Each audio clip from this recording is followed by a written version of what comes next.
എന്തുകൊണ്ടാണ് മുഹമ്മദ് സിറാജിനെ ചാമ്പ്യൻസ് ട്രോഫിക്കുള്ള ടീമിൽ ഉൾപ്പെടുത്താത്തത്? ഇന്ത്യൻ നായകനായ രോഹിത് ശർമ്മയോട് ഈ ചോദ്യം ചോദിച്ചപ്പോൾ അദ്ദേഹം പറഞ്ഞ ഉത്തരം ഇങ്ങനെയായിരുന്നു. അദ്ദേഹം മിടുക്കനായ ബോളറാണ്. അക്കാര്യത്തിൽ യാതൊരു സംശയവുമില്ല. പവർ പ്ലേയിൽ ധാരാളം വിക്കറ്റുകൾ നേടാറുണ്ട്. എന്തായാലും മധ്യ ഓവറുകളിലേക്കും അവസാന ഓവറുകളിലേക്കും വരുമ്പോൾ അവൻ അത്രത്തോളം എഫക്റ്റീവ് അല്ല. അത് ഈ കാലഘട്ടത്തിലെ മത്സരങ്ങളിലൂടെ നമുക്ക് പിടികിട്ടിയ കാര്യമാണ്. അതുകൊണ്ടാണ് മുഹമ്മദ് സിറാജിന് പകരം ഹർഷിത് റാണയെ ടീമിലെടുക്കുന്നത്. ഇതാണ് അന്ന് രോഹിത് ശർമ്മ പറഞ്ഞ വാക്കുകൾ. എന്തായാലും രോഹിത് ശർമ്മ പറഞ്ഞ വാക്കുകളിൽ നിന്ന് പ്രചോദനം ഉൾക്കൊണ്ട് ഈ സീസൺ ഇന്ത്യൻ പ്രീമിയർ ലീഗിൽ വളരെ മികച്ച പ്രകടനമാണ് മുഹമ്മദ് സിറാജ് നടത്തുന്നത്. 9 വിക്കറ്റുകളാണ് താരം ഇതുവരെ നേടിയിരിക്കുന്നത്. അവസാനം കഴിഞ്ഞ 2 മത്സരങ്ങളിലും താരമായിരുന്നു മാൻ ഓഫ് ദ മാച്ചായി തെരഞ്ഞെടുക്കപ്പെട്ടത്. എന്തായാലും നവജോത് സിംഗ് സിദ്ധു ഈ പ്രകടനവുമായി ബന്ധപ്പെട്ട് രോഹിത് ശർമ്മയെക്കുറിച്ച് ചില അഭിപ്രായങ്ങൾ പറഞ്ഞിരിക്കുകയാണ്. അദ്ദേഹത്തിന്റെ വാക്കുകൾ ഇങ്ങനെയാണ്: മുഹമ്മദ് സിറാജ് അവന്റെ പ്രകടനം എത്രത്തോളം മനോഹരമാണെന്ന് നിങ്ങൾക്ക് മനസ്സിലാകും. തുടക്ക ഓവറുകളിലും മധ്യ ഓവറുകളിലും അവസാന ഓവറുകളിലും എല്ലാം തിളങ്ങാൻ സാധിക്കുമെന്ന് അവൻ തെളിയിച്ചു കൊടുത്തിരിക്കുകയാണ്. ശരിക്കും പറഞ്ഞാൽ ഇത് രോഹിത് ശർമ്മയ്ക്കുള്ള അടി പോലെയാണ് എനിക്ക് തോന്നുന്നത്. രോഹിത് ശർമ്മയാണ് പറഞ്ഞത് അവൻ അവസാന ഓവറുകളിലും മധ്യ ഓവറുകളിലും ഒന്നും നന്നായി കളിക്കില്ല എന്നുള്ളത്.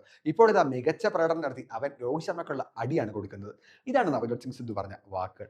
എന്തായാലും മുഹമ്മദ് സിറാജ് മികച്ച പ്രകടനം നടത്തി മികച്ച ഫോമിൽ കുതിക്കുന്നത് ഇന്ത്യൻ ക്രിക്കറ്റിനെ സംബന്ധിച്ച് വളരെ ആവേശ വാർത്ത തന്നെയാണ്.